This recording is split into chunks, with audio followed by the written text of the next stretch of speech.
me do a sound check. Everyone can hear me in the back okay? Great, thank you. All right, how many of you use the term, this too shall pass? How many of you actually use that? I'll remember one of the times that's most poignant in my mind that I heard it from my mother was when I was 16 and I was driving a little too fast and I crashed the car and I came home. I was sobbing, 16-year-old going, my life has ended as I know it. I can't believe it. Mom just put her arm around me and just said, this too will pass, or shall pass.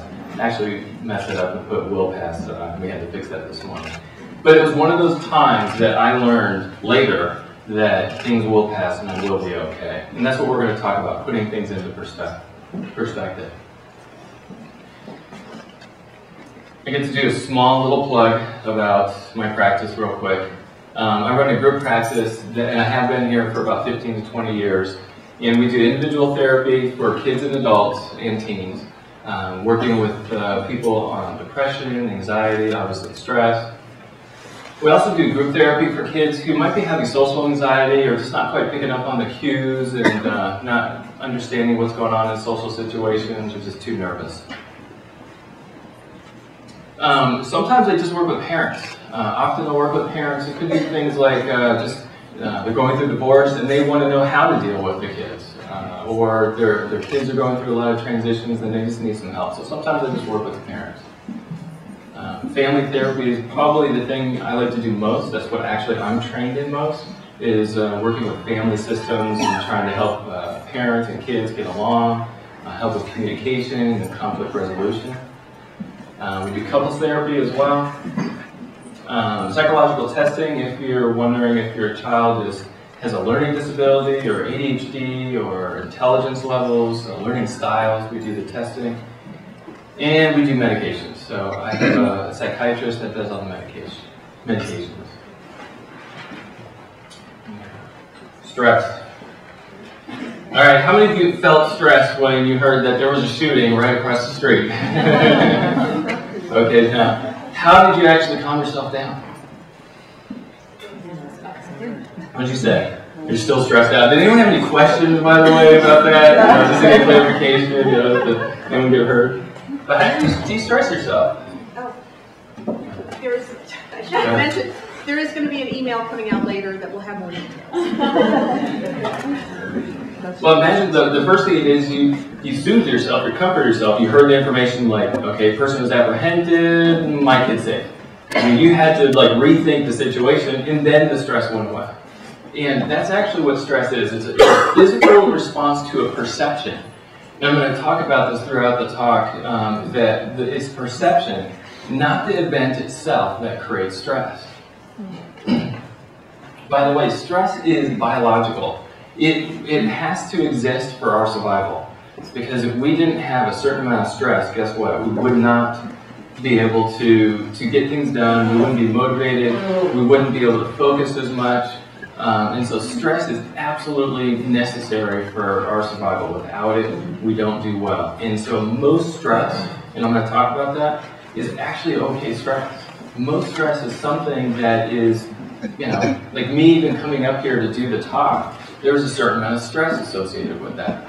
And that stress is okay because it motivated me to work really hard to make sure I did a good presentation for you today. So that stress is acceptable. And we're going to talk about the difference between tolerable stress and toxic stress. I would say about 80% of stress is going to be natural and acceptable. Okay. This is just a real quick. I'm kind of a nerd, and my colleagues at my office tease me about the research. It's like because I could quote a research study and say, well, this is why this exists. Okay, so I just had to throw this one slide. This is the only one you're going to get that's research oriented, I promise. But essentially, this is how stress works. That too little of it, you're a sloth. Okay, and one of the things that we're going to talk about too are those, because I get teenagers who don't have enough stress. Parents are bringing their kids in, they're like, my kid has no motivation. I can take everything away. I can tell them I'm going to beat them. I'm going to tell them I'm going to take away their car, phone, and Facebook, and they still won't get anything done. Okay? So it's not always the stress level that will motivate people. Sometimes people are intrinsically not as motivated. But here are sloths in the bottom. In the middle, this is like your peak performance level. Too much, guess what happens? You start to decompensate, you start to fall apart. You get either immobilized, where you're like a deer in the headlights, like the kids in exams. I used to teach child development at SMC. And I used to actually, before the exam, run them through a relaxation exercise. I thought it was the coolest thing. And I get them all calm and try to get them into that optimal level. Because some people get so anxious, they can't even think. You can't recall information, you can't focus, and you can't process information. So, optimal level. Okay. So let's talk about the positive, and the tolerable, and the toxic stress. Alright, so most of our stress, again, is positive. Doing the presentation, that's okay. Getting ready for an exam.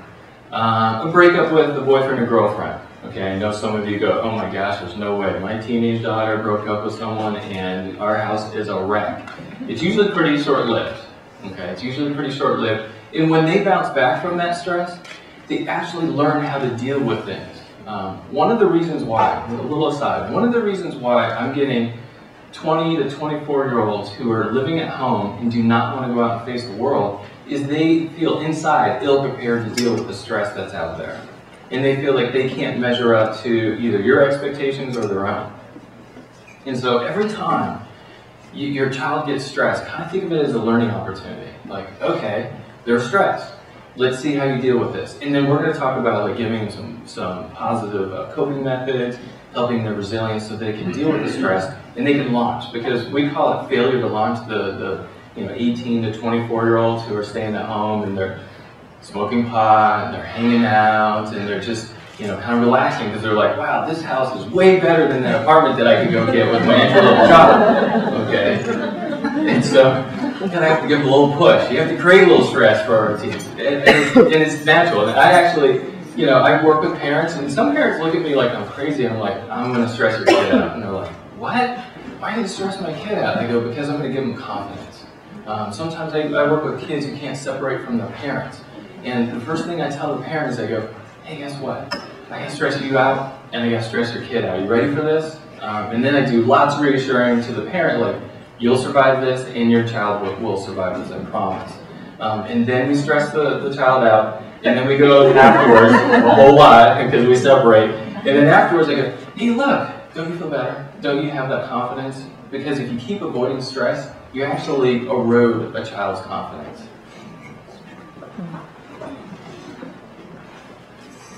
Okay, so the positive stress is just the daily stress that gets us going. Tolerable stress is like, okay, now we're starting to like stretch it a little thin. Okay, now we're starting to get into a point where, hey, things are a little more serious.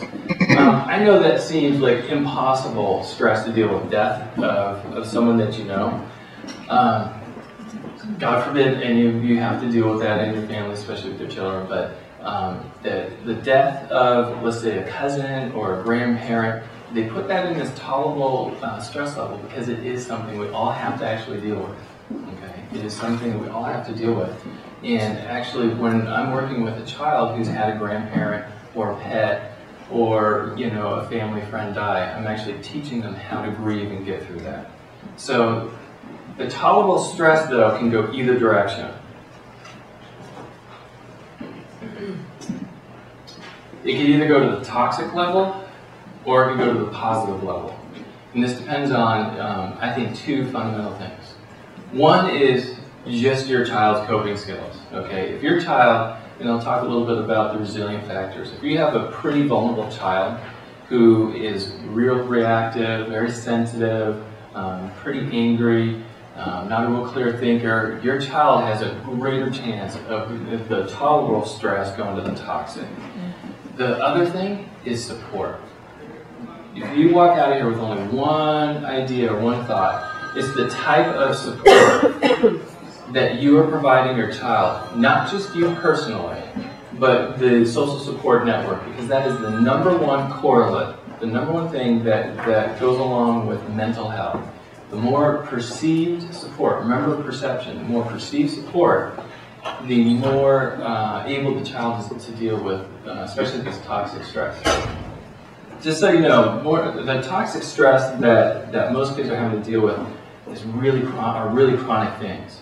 We're talking about the kids dealing with gangs down the street and trying to decide, should I join a gang or not? We're talking about a person who has parents who are drinking and fighting every night or chronically. These are the things that are really going to put a kid into huge vulnerability. It's funny, when I was doing the research for this, they actually are now showing it'll change the brain development. It will change the hardwiring of your child's brain if they are in toxic stress levels for a long period of time. I don't want you walking out here going, oh my God, my kid's brain is cooked. You know, they're stressed out by all the schoolwork. We're not talking about difficult schoolwork, folks. We're talking about, like, I don't know how many exist in my family on a day-to-day basis. I'm not talking about, hey, I'm worried about my AP exam coming up. That's natural stress, okay? And it's important to actually acknowledge that stress. And a little bit more than, okay, it's their stress, you know, a little bit more than that. But not so much to like, oh my God, we got to go fix this. We got to go take care of everything. You're stressed out. You actually will teach a child if you go, hey, you know what, you're stressed out. We got it. Let's take a look at this afterwards, after you get through the AP exam, after, you know, a few weeks after the breakup, and let's see how you're doing. Because what you're going to do is, just this too shall pass. You're going to teach them to put it in a broader perspective. I'm going to let you ask questions, by the way, throughout this. So if there are times that you're going to ask a question, please feel free. But I'm going to tell you two things. One is that if you ask a question that's going to take me a really long time to answer, and it's very specific to your child, and it would take literally a therapy session, I'm going to say, hey, I'll talk to you afterwards. I will stay afterwards, okay? Or if you ask a question that I know I'm going to cover in about 2 or 3 slides, I'll say, hey, I'm going to get to that. But please feel free to ask questions, okay?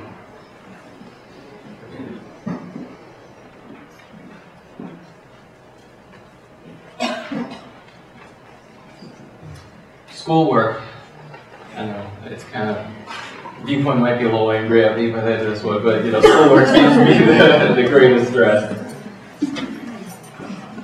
And yes, you're at a school that is academically demanding, but that's why your child's in this school, because it's supportive and it's challenging, because that's actually, they showed a parenting style. It's the authoritative parent. It's a parent who can say, hey, I got reasonably high expectations of you, but I'm going to help you get to those expectations. Is the type of parent who actually produces the type of child that will do really well.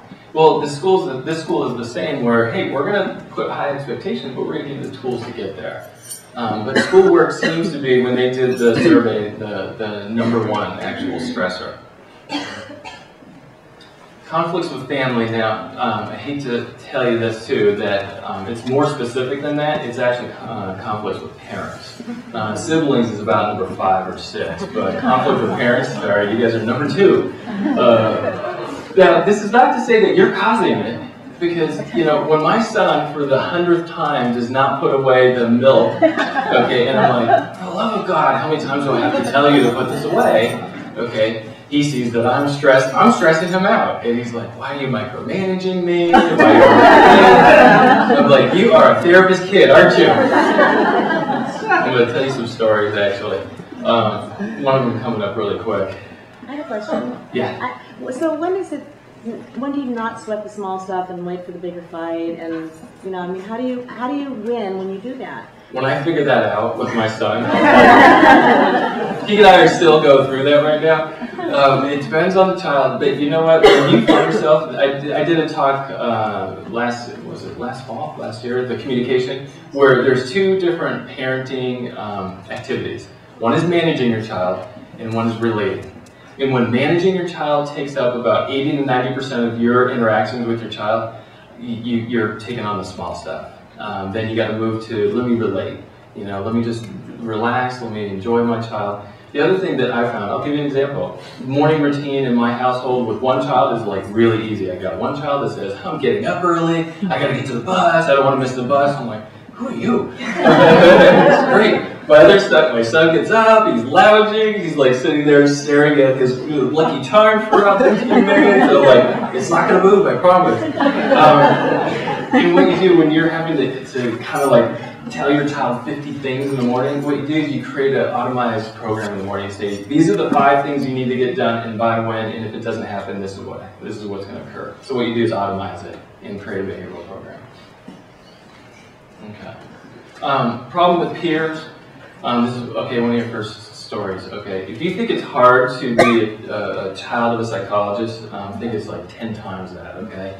So one time I was talking to my child, my son, he's adorable, he'd always ask me, he's 10 by the way, my daughter's 12, and we give you lots of stories. So my 10-year-old, he's always, hey Dad, how was your day? I'm like, hey, you had a good day, you know, didn't get yelled at by too many teenagers today, so we're all good. And one day, you know, I'm talking about like, oh, you know what, I had to send a kid to Utah. I'm like, what's in Utah? Well, there's these wilderness programs that, you know, if you really misbehave, now I'm working this a little bit, right? And I made it sound like the Hunger Games, and he's like, oh, his eyes are like saucers, like, you have to build your own teepee and you build your own fire. I'm like, yeah, these kids misbehave. Tuesday won't show up and you're, you know, building teepees and fires. So he's behaving really well for the week, and he gets bullied at school. Some kid's just messing with him, right? And, you know, most of the time when a kid's getting messed with, they might say, you know, my dad's going to beat up your dad or something like that. But he says, my dad's going to send you to Utah. So I get a phone call from the teachers. The kid probably thought he was going snowboarding for the weekend. Our romantic relationships, obviously, kids, you know, going out with, you know, dating and things like that. Huge source of stress. Remember, stress isn't all bad, okay? Romantic relationships, this is exciting. You know, it makes their heart pitter-patter, it makes their stomach have butterflies. This isn't bad stress, okay? This is survival stress. Problems at school, they're like, well, this is schoolwork number 1. Problems at school, it can be things like truancy, arguments with teachers, coaches. You know, coaches sometimes can add quite a bit of stress to a kid's life. Okay, drugs in bad neighborhoods. Not a lot of bad neighborhoods around here. Okay, let's be serious. But you know, drugs are pretty ubiquitous around, and I'm going to talk about the use of marijuana that kids are using to decrease stress and what can happen as a result. Okay, and in the cram schedules, I'm going to talk also about how to limit that. Okay, so we don't have too many cram schedules. But it's going to happen. One other thing that I wanted to mention, I was reading a study this last year, another study. It's not up here, I promise. But you know what they found for longevity and happiness? That stress is actually good for it. And that it was counterintuitive in the results. That usually people are like, you know, everyone slow down completely, let's all like be zen, and let's just kind of hang out, and we'll live long lives, and our bodies will be great. This study actually said, oh no. Actually, what gets people to live a long time is if they're real active and they're doing things. And the theory is that they feel that they have meaning. They feel like they're not just waiting around to die. They actually have some meaning in life, and they're being productive. And that actually creates a certain amount of longevity. So again, I'm going to talk about some of the negative parts of stress. But even in this study, that it was huge. I mean, it was tens of thousands of people that they did this study. Study on. And it was, it really showed that a moderate amount of stress actually gets you to live longer. So everyone's going to walk out of here and go, hey, my life's great.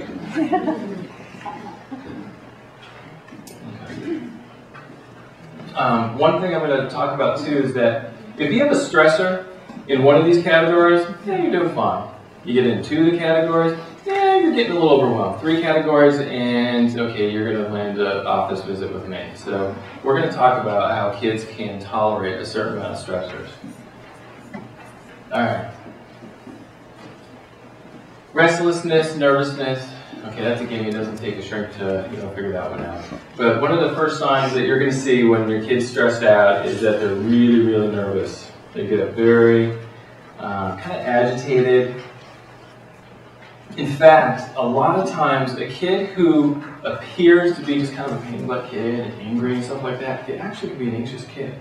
I get kids who are brought to me, because of their oppositional defiant or they're not going along with the program. Real simple example, like a child who won't go to the room at night, and the mom's like, you know, my kid doesn't listen to me at nighttime. They won't go into the room when I tell them to go in the room. And I'm talking to the kid, he's like, are you kidding? There's monsters in there, and there are goblins, and there are aliens are going to take me. And this kid's petrified. You know, let me tell you, if you're claustrophobic of getting into a room, you're going to become a real mean person if I try to put you in a small room. So try to make sure, because especially with boys, us guys, when we get stressed out, we get pretty cranky. So make sure to keep an eye on that. Okay. Kids who, and this could be a cognitive process, but sometimes it's stress, but kids who are having a tough time managing their schedule, they're starting to forget a lot of things, they're showing up late to a lot of stuff, they can't organize themselves, and they look like a deer in the headlights. That's when you're like, okay, you're on overload, let's relax. When you start seeing kids using a lot of pot, obviously it could be because they're hanging around with their friends who are smoking a lot of pot. Okay, but it also could be that, you know what, they're stressed out, and I'm not telling you anything new, but guess what pot does? It relaxes you. In fact, you could go get a pot card if you just go tell a doctor in Venice or somewhere in that area that, hey, I'm stressed out.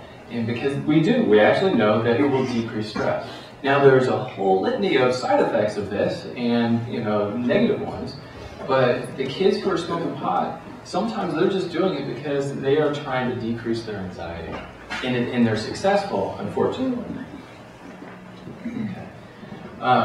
How many of you used to clean your apartment during finals? I remember my finals were, my apartment was so spotless.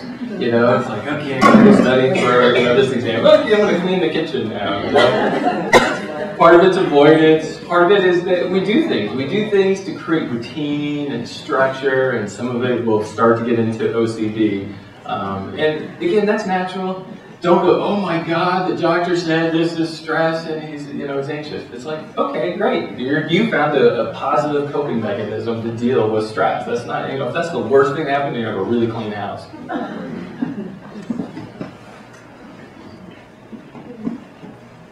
Okay. Physical signs, the basic thing, we're going to get some tension in the body. How many of you get those stress, headaches, and the neck aches and things like that? When your kids start complaining about their neck, and when your little ones, when they're at school and they're having stomach aches, headaches are one of the #1 signs of an anxiety disorder in children. Okay, so when you have a 7-year-old who's having stomach aches all the time, start to kind of think, after you go get medically checked out, start to think, hey, there might be a psychological cause to that. If your child has chest pains, then make sure you go see the doctor right away, because again, there can be something physical. But this has got to be pretty serious before a child has chest pains. Adults will get it more often, but children will actually get that. The rapid heart rate, increase in blood pressure. Some kids eat more. Most kids usually eat less during times of anxiety. Yeah, go ahead. Is nail biting stress related necessarily? Yes and no. It's funny because like habits and facial tics and things like that, it can be stress related, and sometimes it can be out of boredom. I know some kids who will be sitting there watching TV and they're like, and they're just chomping on their fingers. And sometimes it's out of boredom. But other times you can see like they're getting ready for an exam and their nails are bleeding. So it could be either one. It could be boredom or it could be anxiety. Other questions about emotional or the physical aspects? Sleep. Let me comment on the sleep. How many of your kids how many of you have elementary age kids? Okay, how many of you have teenagers? Okay, how many of you have teenagers who are getting less than 7 hours of sleep? Okay. Exactly, isn't it amazing? They're the ones, obviously, that are going to be more vulnerable to stress. Okay, it's going to compromise immune systems. It's going to create potential issues with their ability to cope with the stress. Sleep is a real big one. That, and we're going to talk about exercise and nutrition too. And lucky them, if they get really stressed out, they start breaking out with lots of pimples. So between that, the chocolate, and the oil in their hands. One other thing that I noticed with people who are really stressed out, or who have anxiety disorders, they hold their breath a lot. If there's one thing physically that you do to help your child actually feel less stress, is the deep breath. How many of you have done yoga before? Remember how relaxed they are? But remember what they focus on the entire time in yoga? Breathing. It's like, okay, inhale a certain number, exhale. I forget what the name of the exhale is, but in psychology, what we do is I count to either 4 or 5, and I teach someone how to do an exhale. The deep breath is actually all in the exhale. It's not it. And I count to 5 as you exhale. If you do that 3 times, you actually can slow down your heart rate, and you can slow down the sympathetic nervous system. If all you do is exhale slowly, you're sending a message to the brain like, oh, it's time to chill out. Because a lot of times people say, hey, take a deep breath. It actually can start causing hyperventilation and activation of the sympathetic nervous system, but it's all in the exhale. If that's the only thing that you do physically, like, in fact, one time, I'll do this story real quick. I went to elementary school, I was doing an observation of a child, and the child was going to do an observation, was in the nurse's office having a panic attack. This kid was, was doing almost like a hiccup cry. I mean, he was having a full-on panic attack. I did 2 things. I said, look at my face, and I always have a calm face, and I'm going to talk about that social referencing. So I had him look at my face, and then I said, take a deep breath, hold it.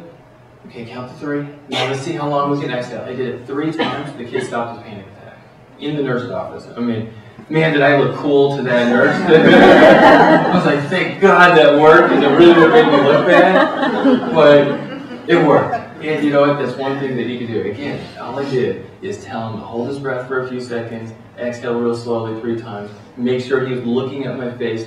I stayed calm. Because guess what? If I went, oh my God, you're having a panic attack. Are you okay? Hey, everybody, quick, make sure you get this. Guess what? His heart rate would go to about 177, and he would probably need to go to the hospital. So you have to make sure your reaction to child's stress will either make it worse or it's going to make it better. Okay? And I'm going to talk about having negative reactions.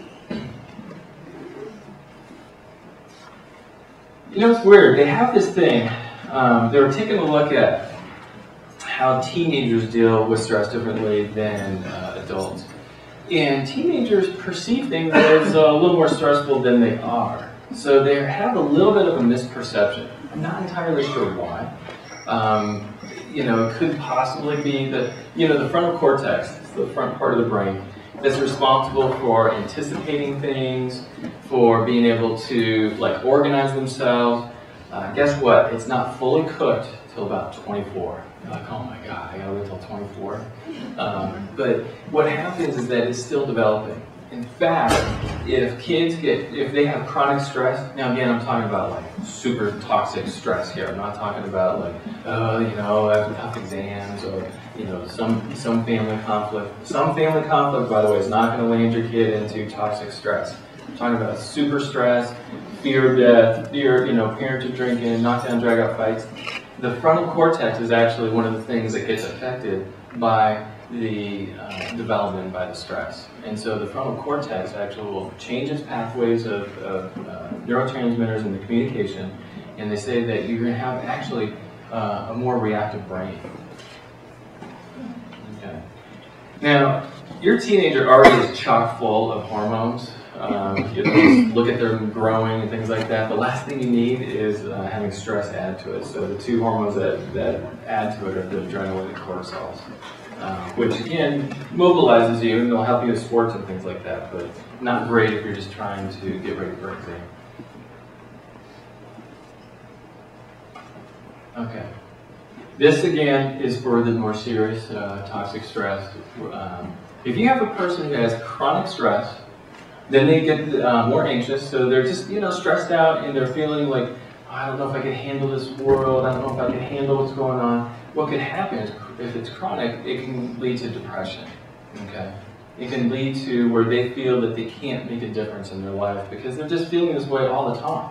If anyone feels that way, you get learned helplessness, and then you end up becoming more depressed. So we got to keep an eye on that. And one of the things that you're going to do to guard against it is, and I'm going to talk about it, believe me, is about how to do some problem solving, how to get through those times, how to look at things in a different way, how to realize that, hey, this isn't as bad as I might be perceiving. Remember, perception is reality. Okay, whatever you perceive to be true will be true in its consequences. If you think it's the end of the world, if you don't get into Stanford, it will feel like the end of the world when you don't get into Stanford. If you feel or if you perceive like, hey, you know what, I'd like to get into this tier of colleges and I got a good shot, and then you start getting realistic perspective, guess what? Your stress level just got really manageable. Watch out for the kids with drugs. You know another drug that kids are taking more often now? They're doing the OxyContin and Vicodin. Number one killer, by the way, of people our age is the prescription medications and alcohol. Okay, it actually surpassed almost everything else. Prescription medications and alcohol combined is the number one killer of this 40-something-year-olds. It's really something we got to be careful of. We got to be careful with the kids. Again, the Vicodins and the OxyContins thing that also leads to heroin. We know about some of the heroin death that was out in Thousand Oaks. We've had a rough year with our teenagers this year, haven't we? We've had a fair amount of suicides, we've had some car crashes. So, again, these are things that we have to really be mindful of. And don't think that your child isn't one of the ones that's going to be, using a drug to decrease their stress or, just for fun or because they're friends. I've seen, and believe me, I hear a lot of stuff in my office. I've had Academy Award-winning girls who have tears and everything said, I can't believe you are saying that I used marijuana last week. Mom, I can't believe you don't trust me. She's bawling. Mom walks out of there. Girl goes, I was so blazing last week, you admit. I'm just looking at her in fear is taking me over, thinking my daughter can, pull this over on me. Just remember, they can say a lot of things, and they will convince you, but just keep an eye on things. If you see a lot of change in behavior, consider doing a drug test. Okay. Obesity or bulimia and anorexia. All three of those actually can be caused by severe stress and anxiety. Okay. But again, this isn't necessarily someone who has a really strong coping style. It's usually for someone who's more vulnerable. Because it takes that combination. People go, well, why did my kid end up being anxious? Was it the environment or was it genetic? And I always tell parents, I go, hey, your kids come out of the starting gates with about 40 to 60% of their personality defined by the genetic mixer that they've been given. How many of you have more than one child? Okay. How many of you had very different children even though you're the same parent? Okay, exactly. There you go, you just proved it. See, more data. But it's so true because I know my kids from the starting gates, okay? My daughter was a feisty one and, wanted to get things done, was out there, and my son slept like a baby, We were just talking about it this morning. It's like he fell asleep at the dinner table when he was tired, right there at dinner. So I'm like, okay, I know what kind of kid he's going to be. So he's going to be relaxed. It's going to take him long to get things done. He's going to drive me crazy in the morning. Okay. All right, we already talked about brain development. I think I got you significantly freaked out about that. I seriously doubt that anyone in this room has a child who has brain changes as a result of the amount of stress that they have. Just want to reassure you. Okay, so your stress can go down.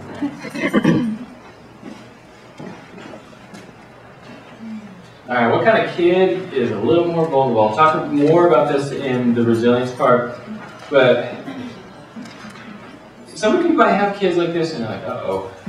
But the kids who just inherently, like from the beginning, had a lot of anxiety. They were the child that maybe had more separation anxiety than the average child. Maybe had more stranger anxiety as a toddler. These are the type of kids who are going to be more prone to be vulnerable to the types of stress that we're talking about. The kids that can't kind of let things roll off their back and they take everything personal, like, you meant to knock me over when you bumped the child. These are the type of kids who are going to be like, they're going to be, again, more susceptible because they're going to be a little more quick to react. And we're going to talk about also self-regulation. The kids who can't regulate themselves real well, they can't kind of self-soothe and calm down. And there is a little bit of research that shows that those toddlers or the infants that were really hard to soothe sometimes have a more difficult time later in life to self-soothe. Because guess what your toddler does? When you comfort them and you talk to them in a certain way and you put your arms around them, they actually internalize you. They take you, put you inside, and they go, oh, I can calm down. I just feel so comfortable. But remember, you might have had a child that no matter what you did, they would be moving around and they just couldn't get settled in. those are the kids who are going to be a little bit more vulnerable to stress and more prone to anxiety. The black and white thinker, we call in our business the dichotomous thinker. These are the kids who either I'm having the best day or the worst day. There's nothing in between, all right? I know that feels like probably adolescence in itself right there, you know, because they can have their best day and their worst day all in one day. Okay, I've seen it. But the kids who tend to be more like that, it's, again, any stress is like intolerable stress. It's our job to teach them that, hey, this is all doable. You know, it's all in that medium round. I call it, you know, finding gray. Okay, kids crack up all the time because I use all these metaphors and like, okay, we're going to find gray today. And, you know, I'm going to help you show you that, you know what, it's not all bad and it's not all good. How many of you have a procrastinator? A lot of teenagers are procrastinators. And you know what, that actually increases their stress, doesn't it? It increases your stress too, because you're sitting there, you know, you're like, okay, did you study for a Spanish test? Or did you get that project done? And you know that they're waiting until this Sunday right beforehand. They're going to, you know, be up late, and they're going to make you go to Kinko's to go get all this stuff. And yes, I tell parents, try not to go get the stuff at Kinko's and have them learn that one time that maybe procrastination isn't the best thing, because you know what we do as parents? We bail them out all the time, don't we? You know, they're sitting there waiting the last minute, and we're like, oh, we can't let them not turn this project in. You know, I have to help them succeed, and I'm, you know, having them go to this great school, and we're doing all this work so they can succeed. There's no way I can let them not get this thing done. This too shall pass. Guess what? They will get through that, and you can let them fail. And then you go, that procrastination thing, how's it working for you? That's a good question. How do you cut off the bell? I knew that was coming. I always set myself up for that question, you know. You know, it's not hard and fast. And believe me, I'm a realistic parent too. There's been a couple times I'm like, okay, you know, I'll drop the lunch off that they didn't have or things like that. But most of the time, I like to let kids, especially the lower level, if it was for their AP exam, I'd say, okay, you know, try to help them out. Or if it was for a giant, you know, project.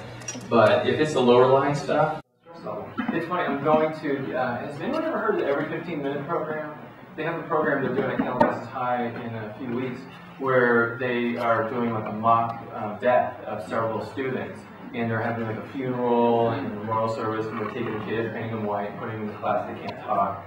And I guess a few of the kids bugged out last year, so they're having us go there and keep an eye on them. But you know, one of the things that happens is they're having dogs. They have therapy dogs come by, and they're going to be in the room, because what we're going to do is we're going to be in the room, and the kids who are really getting upset, because it's very realistic, and you know, it's very upsetting for these kids, and so they're going to have several dogs in the room with us. I don't know who's better, me or the dog, but we'll see. But we're going to go in there and try to calm the teenagers down that are really upset. So animals can have a profound impact. In fact, there's more like they call it equine therapy, where you know, it's very soothing and calming. Every 15 minutes.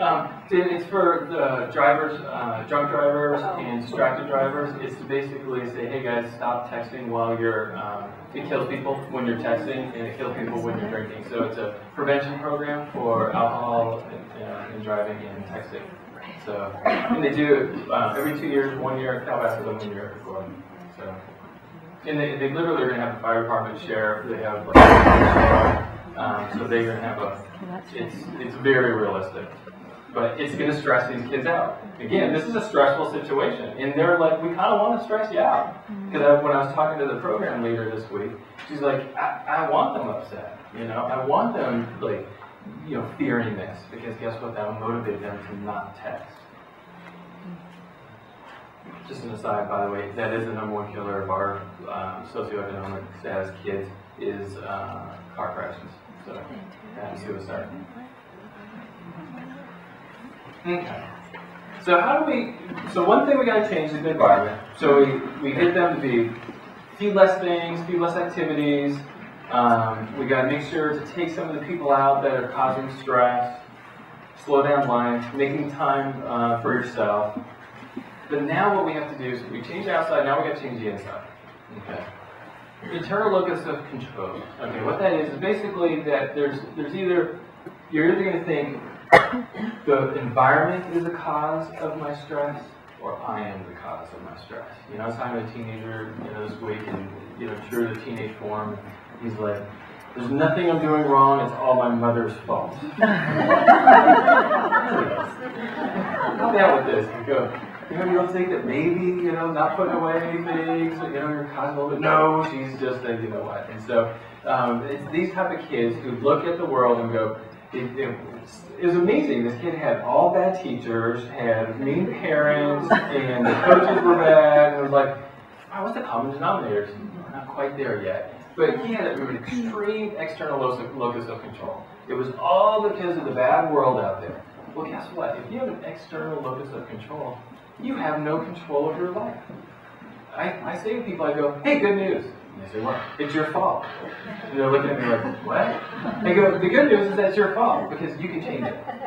But when you don't get an award, or you don't get a grade, or you don't get to play on this team because of someone else, you have no control. When you feel like you have no control of your life, you get really stressed, you get really angry, and things don't go well. And so what I try to do is I help people realize that it's your fault, okay, when you're kind of thinking, okay, that's going to stress them out. But the good news is that you can change it. My daughter's in volleyball, and she's been working really hard. She's been working out with a special, volleyball and things like that. And she ended up playing a little bit more in this last game, this last tournament. And she was so happy. And she goes, Dad, look, I've been working out, I've been practicing, and I've been doing this stuff with you, and it paid off. She was what we call self-efficacious this week. She felt that she can change her environment. I was like, doing backflips inside because, again, as a shrink, I see the long-term effects of this. If you could get your child to feel self-efficacious about even little things, just little things, okay? Start with the little things and then work to the big ones. Just this volleyball, then I could go back to this many times. Don't you worry, because I'm going to go back to this many times when she's like, there's nothing I can do about this Spanish class, or there's nothing I can do about whatever, fill in the blank. I can say, remember when, you're the shortest, youngest kid on this team, and you ended up beating out the other two people because of your work. You made a difference in your life. So what you want to do is set your child up to have experiences like this. In fact, I once had an adult who runs his own business, and he goes, Chris, I really wasn't that great at school. I go, really? Well, how did you kind of figure this out? He goes, I became a ski patrol. Ski patrol? He goes, yeah. He goes, I didn't take anything serious in life, and I was just kind of muddling along. And he goes, and then I really wanted to be a ski patrol, and I became a ski patrol. I'm like, how the heck did that help you running this big business and making $1 gazillion? And he goes, because I learned that, if I put my mind towards something and work towards something, then I can achieve it. And so he has what I call the model of success. And he took that model of success and used it for other things to function better. And so what you really want to do is create this internal locus of control and make sure that they feel they can do something in their lives.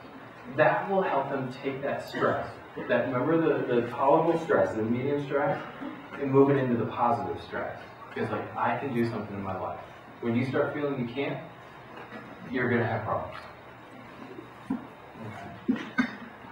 All right, one thing that I try to teach people is that perception is reality. And I do it with kids. It's really funny. With my younger kids, I have them draw cartoons. I'll have them draw a picture of themselves. And what we'll do is we'll draw a picture, like I have a kid who's worrying. There's this great book out called What to Do When You Worry Too Much.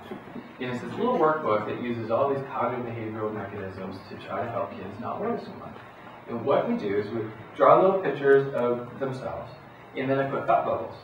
And we put the thought bubble that says, oh my gosh, there's a monster, or something scary in my room, or I have to get an A in this test. Put whatever thought, just put it in there. And then I go, hey, guess what? The worry ball is telling you to think these things. And what we do is we create this separate kind of entity and say, this is what's thinking over here. And then we create another person, and we put another thought bubble. And what we do is go, hey, let's think something else. Like, I haven't seen a monster in my room in a long time. These things are figments of imagination, whatever it is. Or, oh, if I don't get an A in the test, it's survivable. Whatever self-soothing thought. And they go, hey, look at that thought over there. What do you think? Which one is going to make the happy face? And literally, what we do is, for a young child, is I teach them the power of thought and perception. And you could do this as a parent, where you're trying to help your child. You go, hey, listen, let's put it in perspective. Let's look at this in the bigger picture of things. You can't always do it in the moment when your kid's freaking out, by the way, all right? When your child is in a full fit of like, oh my God, I'm not going to be able to survive this test tomorrow, it might be really hard to get them to get a broader perspective, okay? These are tools that you can teach someone when they got their wits about them, when they're calmer. It's the next day. It's the weeks after that. It's to go, you didn't do as well in that test. Looks like you're still walking. Looks like the Earth's still turning on its axis. It looks like you're still going to get into a good college. Hey, remember, when you feel like everything is not going to work out because of a specific situation, look what's happening. You can't teach in that moment, because parents are like, can't you say something to my kid to calm him down in that moment? Hey, I'm not a wizard. Love to, throw something at them to do it, but I actually wouldn't because I want them to learn. But afterwards, you can teach the kids. So remember, sometimes you have to lose that battle to win the war. And it's especially true with perspective taking. Increasing perceptual flexibility. It's related to that whole dichotomous thinking. It's when kids get really stuck into only looking at things in a couple ways. I get really silly with kids and teenagers, like dealing with a bully or something like that. And they're like, well, there's nothing I can do, I tried walking away. And I'll kid around and go, what if you pop him in the nose? Okay, that won't work out so well because, you hurt the kid and things will, go bad. But, okay, what if you run away saying, oh, I'm being attacked, something like that. And I come up with silly kind of things to do because I want them to start what's called divergent thinking. I want them to think that, like, okay, you could do a lot of different things.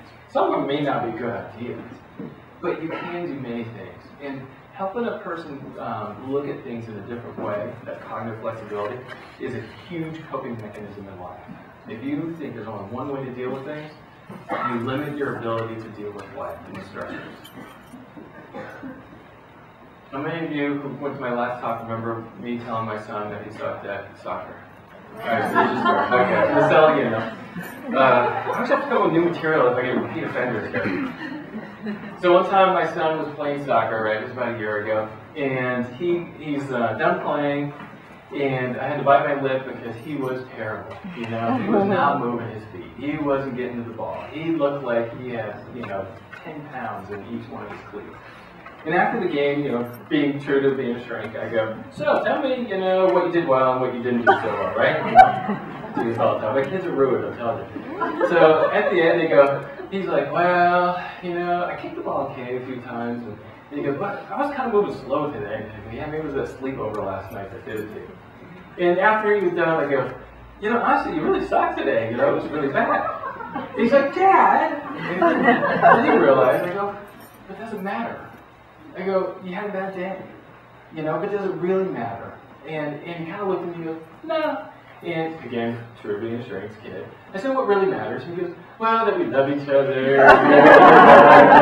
Good answer. Like, these kids really know how to work me, and it's this constant thing, like, what does Dad want to get? And he came up with it. And what I was doing was I was giving him a fair appraisal of himself and his ability that day. Because you know what? If you tell your kid, like, oh, you're the greatest at that, and you need to be wonderful. Guess what? Then they think they have to be that way. So sometimes, like my daughter, she plays volleyball. She also plays soccer. She's not going to get any scholarship in soccer, I guarantee you. It's not going to happen. And she knows that. She goes, I'm not that good at it. She goes, in fact, I was actually really tickled when she said, yeah, I'm probably the fourth from the bottom on this team. It doesn't matter. She didn't tie her whole self-esteem into, like, I have to be the best soccer player on the team. It was okay. It was okay for her not to be the best. She feels good about her volleyball skills, or she feels good about her academics. She feels good about her relationship with people. Those are some of the other things I think are more important. And so she was able to say, I'm not good at something. So when your expectation is that your child has to be good at everything, you're basically going to stress the heck out of your child. But when you can kind of say, yeah, I'm not going to be an expert, soccer player, and they know that you still love them, and that you still, expect other things to be good, then you have an honest appraisal, they will feel less stressed, and you'll have a better relationship to both. So, any questions or comments or surprises about you telling the kids aren't so great? My girlfriend told me recently that she takes part part of the problem. She says that she sees it all the time, that like also parents, she finds comfort in her friends. She has some good friends that tell the truth to her, like, well, so-and-so's not doing so great in biology or whatever it is, as opposed to the so-and-so family that everything's perfect. She goes, nobody can live up to that, and it makes you feel... What you're doing is you create what we call this also perfection-failure dichotomy. Either you're perfect at it or a failure. You know, guess what? 99% of the time you're going to be a failure last time I checked. And so I'm actually against the, hey, every soccer team gets a trophy, you know, that's 3 feet tall that I have to keep on my shelf for last place. I just don't think it's actually going to build his self-esteem, because he's going to go, okay, you know, I'm not that great a soccer player, but I'm doing this giant thing, so what really matters? You know, when am I really good? So it takes away the meaningfulness of when you do well. Is it going to wreck your child? I mean, I'm a strong believer that we're allowed a lot of mulligans, you know, we're allowed a lot of gimmies or freebies, that we're going to make mistakes, but that isn't going to destroy your child. It's not going to like make or break your child. Very, very, very rarely is a one event or one situation or a style going to make or break your child. Okay, your kids are a lot more resilient than that. Okay, I've talked about this, and that's the fun of doing these, is that sometimes I talk ahead about things, but real quick, you break it up as self-reassuring and kind of calming the body. To regulate yourself, like a baby, when you're regulating a baby, what you're doing is you're physically soothing them. They internalize that. When they become verbal, what you're going to be doing is saying reassuring things, like it'll be okay, you're fine. And those things, as they get older, you have to be a little more complex about it, but it's the same thing. They have to do it now themselves. They have to be self-reassuring, like, I'm going to be okay. It sounds corny, but literally, if all they do to be self-reassuring is, I'm going to be okay, I'm going to be okay, literally, they'll start believing that, and they'll be less stressed out about the situation. Sounds simplistic, but it actually works. In fact, I remember reading a study about depression, in that if all a person did for 6 months is count their blessings, name 5 things they were grateful for. All they did is name 5 things they're grateful for every day. They had improvement in their mood. Really simple things, just self-talk. And then the physiological part, the breathing, and then like I do things like I did it with my daughter. In fact, we were just talking about that for years. She goes, Dad, tell me things to think about. And what I used to do is say, okay, your body's like sinking into the bed, and you know, think of this calm color taking over your body. Real simple things to slow down the physiology. Make sure that you don't try anything I'm telling you while your kid is having a fit, except just to calm down or go in the other way. Keep it really simple. My first job was at a psychiatric hospital 23 years ago, and they used to say, you got to de-escalate before you communicate.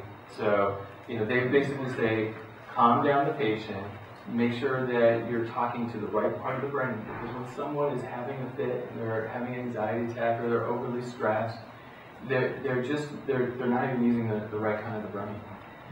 This year, my daughter's going to 7th grade, and she's first day of school, and I can see she's getting ramped up.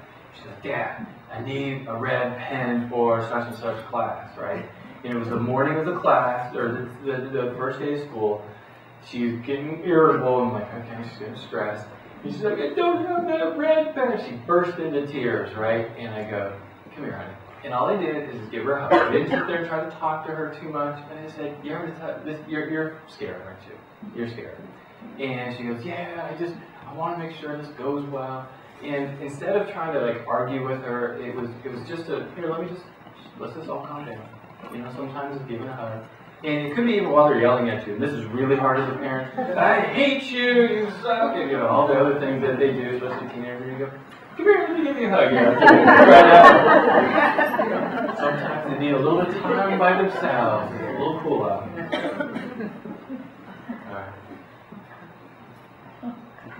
Bethany Hamilton, how many of you saw The Soul Surfer? It was a good movie. Good movie to see, good movie to take the kids. Just talked about how she almost got eaten by a shark. She basically had her arm bitten off, and she went back out into the world and started surfing again. Now, if that's not recovery, I don't know what is. I wouldn't even go in the waves that she goes in with 2 arms, much less one, so I'm impressed. One of the things about recovering from situations like difficult situations or stressors is to overcome shame that you messed up, okay? Like my mother, when I had crashed the car, believe me, I'm sure in her mind was a giant lecture of how many times I tell you to drive slow, to, stay, within the boundaries, whatever, and she wanted to give a huge lecture about driving. She didn't. All she did is said, here, I'm really sorry, it's going to be okay. And so it's really important that in the moment when they're really stressed out, that you try not to give lecture 105, how to, do better the next time. What you do is you go, here, it's going to be okay, and we'll get through this. Believe me, you'll get to the lecture later, okay? That lecture is not going anywhere from your brain, I promise. It's etched in stone. I have many of them. But at that moment, just let them get through the tough time, okay? All right, take responsibility. I've already talked about it. It's your fault if you take responsibility. But there, and I didn't mention it before, but there is a little bit of a liability that they could be internalizing it, saying like, I'm doing everything bad. Look at me, I'm causing the problem. So it's kind of a pendulum. And if you're blaming the world, you're obviously not taking responsibility, you're not making changes. And if that pendulum goes way to the other side, you go, everything's bad because of me. I had a parent say that all my kids are depressed and it's all my fault. I'm like, okay, all that work in front of me. This is probably not quite the case. Let's get that pendulum in the middle where it's like, yeah, there's probably things you've done to not help the situation, but you can't take all the credit.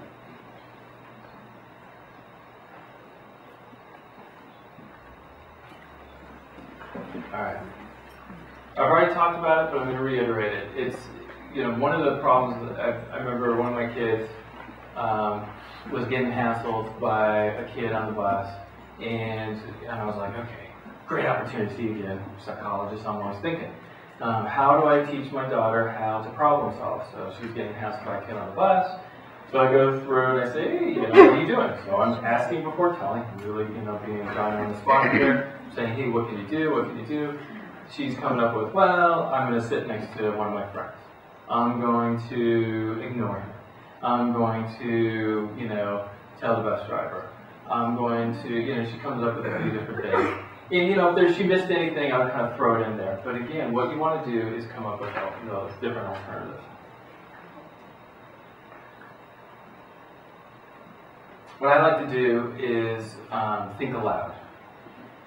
Your kids can't read your mind, and they don't know how you're approaching a problem, okay?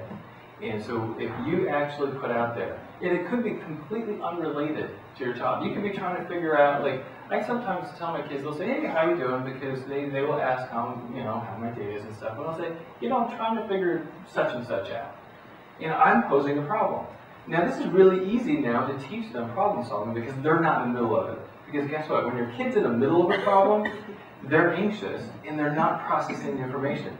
But when the problem is outside of them, and it's like me having the problem or a TV show character or something outside of them, it's kind of like third person, it's outside of them, it's easier to teach them problem solving. So remember that. Remember that it's not just with your child that you're going to teach the problem solving. It's sometimes when you're just actually thinking of it yourself or on the outside.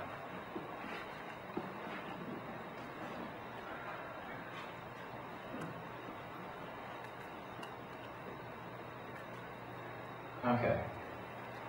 I get kids, and this is a very sad thing, I get kids, especially teenagers, who will tell me things that they won't tell their parents. That's one of the reasons why kids are brought to me. And I'll tell you the number one thing, actually I'm going to take a survey. Does anyone know what the number one thing that will interfere with why a child will tell you something? Why would they tell me, not you? Anyone have a guess? The reaction. Yeah. The reaction. It all comes down to reaction. I've had kids tell me everything from they're pregnant to this kid is bothering me at school and I don't want to tell mom. Why don't you want to tell mom? She will freak out. She is just going to freak out. And I'm like, okay. Then I go talk to Bob and I go, listen, let me give you a tool. If you decrease your reactivity, you will increase the communication between you and your child. Okay? Believe me. I guarantee you, my mom wanted to freak out when I came home and my car was several miles away, you know, sitting on by the curb, all mangled. She probably wanted to go, what the, you know, and fill in the blanks and what are you doing? Wanted to freak out. Thank God for that moment that she actually kept her calm, because then I could talk to her about other things that were happening. When you keep your wits about you and you go, okay, are you okay? You know, that'll be the first question. You know, what are we going to do about this? When you keep calm, you just exponentially increase the chances of your child talking to you about things. Because, to be honest, I don't want your daughter telling me some of the things that she's told me. I want her to tell you guys. Okay, and I'm always facilitating that in my office, and that is the biggest thing that I can tell you right now. Decrease your activity, they will talk. And then make sure also, remember I was talking about managing versus relating? If all you're doing is managing, you know, don't forget this, and don't do, you know, do that, do this, and you're constantly redirecting your child, like sometimes I feel with my, you know, 10-year-old son in the morning, when you find yourself doing that, just go, okay, let me carve out that time. You know, the kids in the car. When are the best times to talk to the kids, by the way? In the car. Car is like ideal. Before bed. Car is huge. They don't even realize they're talking to you. I take kids on walks. I work next to the lake, and I'll take kids on walks, and they start spilling the beans when I'm, you know, walking the kids. They're just kind of thinking, you know, they're looking at the ducks, and they're not really thinking about I'm having a conversation. It's like a truth serum or something like that. It's great. But the car seems to be that way. What's it another time? Tucking, yeah, that's a great time that I'm talking to my kids at this age. It's a little harder with the teenagers, but you know. Hey, you're kind of thinking it's kind of hard to get out of bed. It's like, oh. But you know what? Truth be told, I still have teenagers that I work with that actually like their parents coming in and making sure to say goodnight. Don't think because they're kind of snarly with you that they don't want to hear I love you, have a good night, or whatnot. They still want to hear it. I can't tell you how many times I get a teenager in my office who sits there and they're snarling. I mean, like, you're a porcupine, man. No one wants to be around you. But they're complaining that their parents aren't nice to them and telling them how much they love them and all this. I'm like, well, it's no wonder. It's difficult to be around. But they still want to hear it. It's weird. They still want to hear it, so don't forget. So make sure that your child can go to you for help. You know, I know that sometimes parents will say, hey, no questions asked. If you need a ride home, I'll come and get you. Okay. Now, it's a skill. It's a skill for a person to be able to ask for help. And you want to show your child that this is an important thing to do. You need to model this, and you need to encourage them, hey, you know what, ask for help and talk to people about it. This is hard. I know some kids, their personality isn't this way.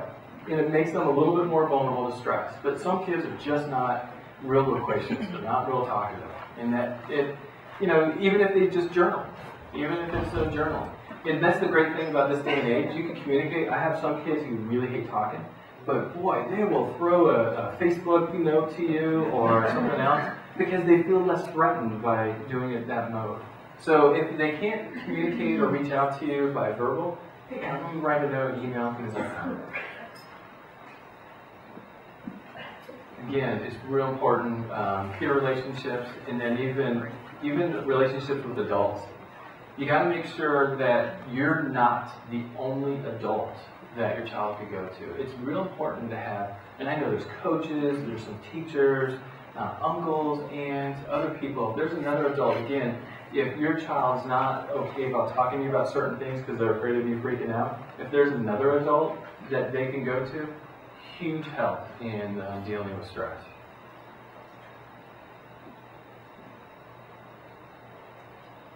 Okay.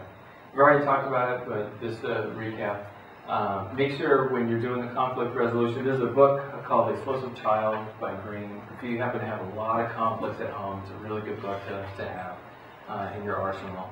The Explosive Child by Green. And in it, they talk about making sure to go through these steps. When your child comes up with a conflict, a dilemma, it could be something like they want to stay out later.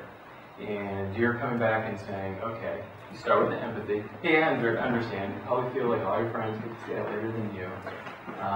Or, hey, you want to make sure that you're socializing. Start with empathy. And then you go identify the problem. All right, here's the problem. I'm not real comfortable about you staying out till 3 o'clock in the morning, okay? You're 16 years old, and I get a little nervous, and so you want to stay out. I don't want you driving on the road, so this is our problem. Then what you go through is you have them come up with the solutions, and you come up with solutions. So you throw a whole bunch out there, a little brainstorm. Of course, they're going to say, oh, I got a solution. Let me stay out till 3 o'clock in the morning, and everything will be fine. Okay, that's their favorite solution. Just give me my way. So after I had teenagers, well, if my mom let me study the way that I want to, I will do better in school. What's your way? I get to listen to music, I get to Facebook, and all these things. Wow, this doesn't seem like a great strategy. But hopefully you'll teach them how to come up with some of those strategies. And then you guys will identify the one solution that you're going to agree on. Could be, hey, you know what, you can sleep over there, and then come back the next day. Or how about if you call me? Whatever that solution is, but you have to go through the steps. Yes, the solution still may be, my foot's speaking, I need to go to sleep, I need you home by 12, sorry, that's the way it is. But at least you went through the steps. That's the important thing. Alright, this was covered in my last talk, and if you weren't here, I'm sorry. It was, but make sure that you keep up the communication with the child. This will decrease their stress because it gives them an opportunity to share with you what is going on in their mind. Sometimes kids need help with like a feelings vocabulary. I know some kids who just aren't real good about expressing themselves. You need to think aloud for them. I often will do this with my own kids, with my patients. I'll say, you know what, you must be feeling this way, or, you know, I would be feeling that way in your situation. If you can kind of give them a few like directions, a couple of flags, a couple of ways of looking at this, sometimes you can help them actually be able to articulate what's going on inside. Because if you teach them what's going on inside, they get more mastery of it. Now, I put the try that again method in there. That's when you get your snarly teenager who's giving you a real hard time, and everything that comes out of their mouth is, oh, Mom, you're so stupid, or a lot of sarcasm. I basically say, hey, try that one again. I'm going to give you one shot. All right, that was your free shot, so now say it the right way, and everything will be fine. If you don't say it the right way, then things won't be so fine for you. So sometimes we have to tolerate some of the negativity from the kids. Don't let it go too far.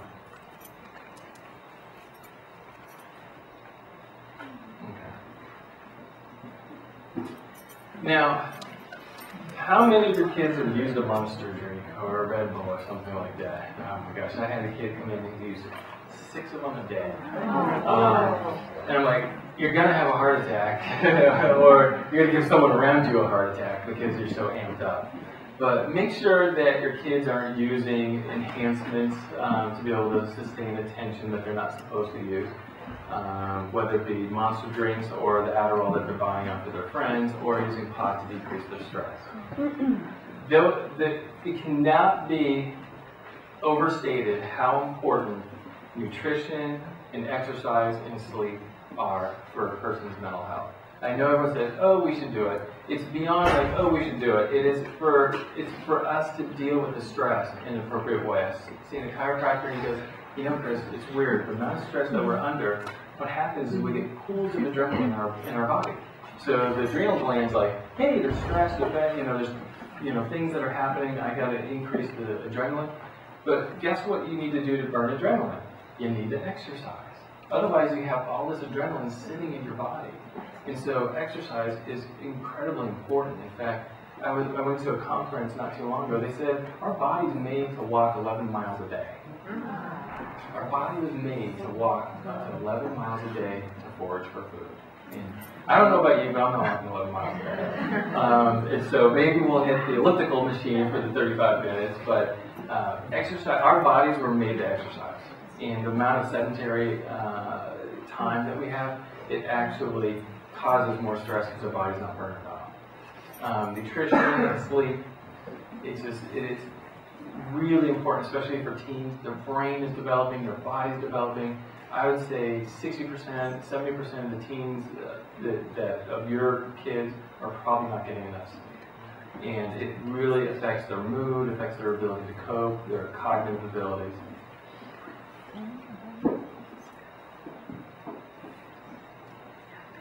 Okay, this is just a recap how we divided up There's the cognitive ability to deal with stress, where you try to, change the perspective on things.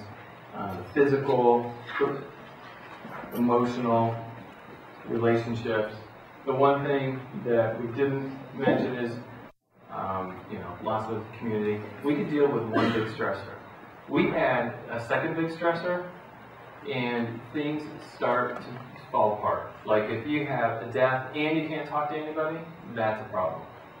These are the things that are going to help keep kids intact in stress. Again, some of these are a recap. Looking at how they feel about themselves. If you can put your child in high competency activities, those are activities where they just feel like they're able to do well at it, then when they don't do well, like my son, when he wasn't doing well at soccer, I knew that he felt good about 4 or 5 other things. If he didn't feel good about anything, I would not be as apt to say, hey, you suck at soccer. Okay, if he was really bad at a lot of things, then I would probably not have thrown that out there. But when he knows that so many other things are going well, that thing he can handle. That isn't so bad. So make sure your kid is doing things that they feel good about and feel that they are good at. The mastery approach is related to the internal locus of control. That if they think that the failure was due to something other than their ability, if it has to do with maybe they didn't work hard enough at it. It's a big difference. Like when my daughter says, I'm not good at math, I say, hold on. Is it that you didn't study for it, or it is that you have not the natural ability? When kids start saying, I don't have natural abilities at things, that's when we start running into problems. If they start feeling like, well, I didn't study enough, or hey, the exam was too hard, then they feel like they can do something about it. Not having enough ability is a constant. There's nothing you can do about that. If you don't have a warm, close family and communicative family, you're not going to deal with stress. If I didn't get that across yet, I think that I failed.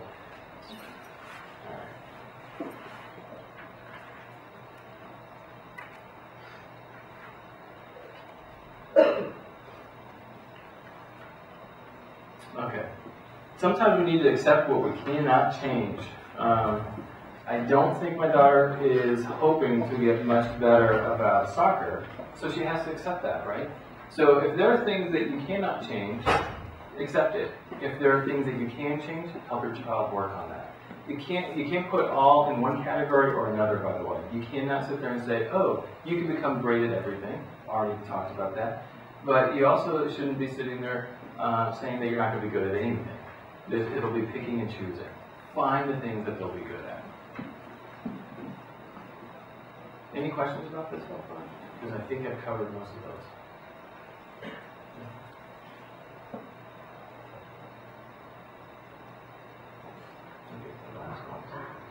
All right, here are the big threats. Again, kids can handle at least one of these. You can handle at least one of these. But if they get in an accident and they no longer have the use of their legs and they lost their mother, that's when a child's going to have a lot of difficult time. If they have some type of accident and something's happened to them physically, they usually can get through that. Okay. And the reason why they can get through it is the internal factors and as well as the social support. All right, last slide.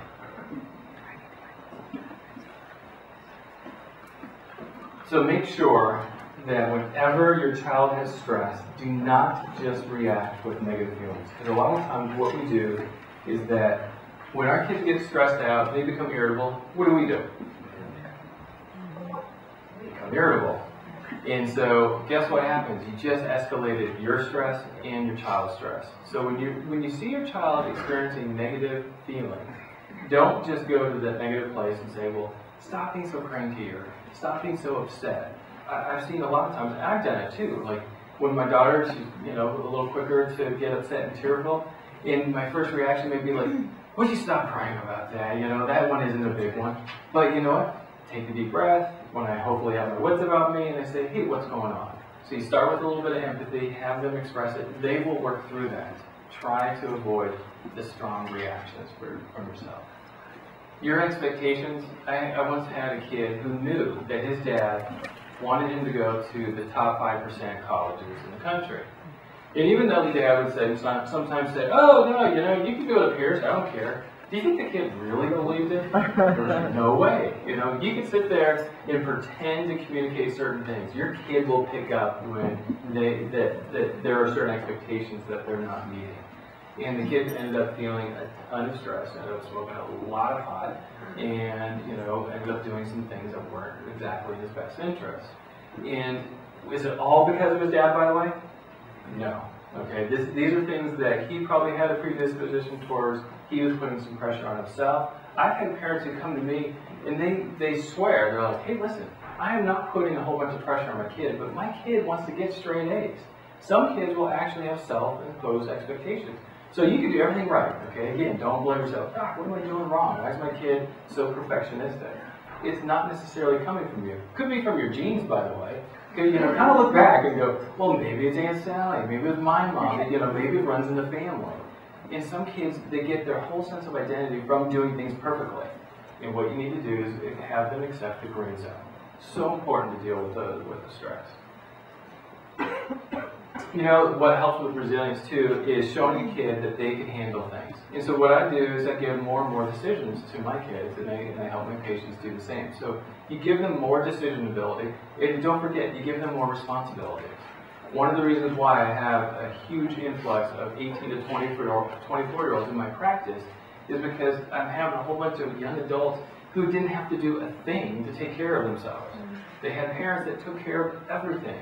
So now they're like, no way, big house, I get my breakfast made, and everything's paid for, or I, you know, go have to work and live in a 2-bedroom apartment. That doesn't sound so inviting, especially since I've never been prepared to do that. So we have to make sure, you do it as young as 5 and 7. Start giving them a little bit more responsibility. It could be putting the peanut butter on the sandwich. You know, it could be any little thing. You'd be amazed how many little things you can give your kids. I'll never forget, it was a great little story. So my wife went out to take care a little bit, and I taught my daughter how to cook. My wife taught my daughter how to cook. And so my wife's out of town, and my mother-in-law was over, and I came home, and my daughter, who was 11 at the time, made chicken piccata, and had this great dinner, and I was like, wow, this is great. Who are you? What'd you do with my daughter, by the way? And this isn't a regular thing, don't worry. But it was just that moment that she was so proud, and she felt like, hey, look, I can do something. Guess what? If they're stressed and I need to say, hey, you need to do more things, she's ready to do it because she has done those things. And if you get your kids to do more things, I know you may feel like you're stressing them out, but you're actually preparing them for the big bad world, okay? And I don't want to see your kid at 20 years old or 24 years old who are feeling like they can't go out there and deal with the stress of life. Because that's what we're going to deal with. We're not going to deal with the kid who's going to be in the toxic stress, who lives in a gang-infested neighborhood, whose brain development is slower. We're going to be dealing with the kid who is a young adult who isn't feeling prepared to deal with the natural stressors because we haven't prepared. That's what's going to happen with us. Okay. Make sure you guys take care of yourselves. I always tell parents, you know, if you don't take care of yourself and you spend all your time taking care of your kid, you actually are doing them a disservice. You need to take care of yourself, whether it be exercising, sleeping, having couple time, having a little more couple time, whatever it is. You have to make sure that they see that you're taking care of yourself, because otherwise they're not going to feel they need to. That's it. Thank you very much.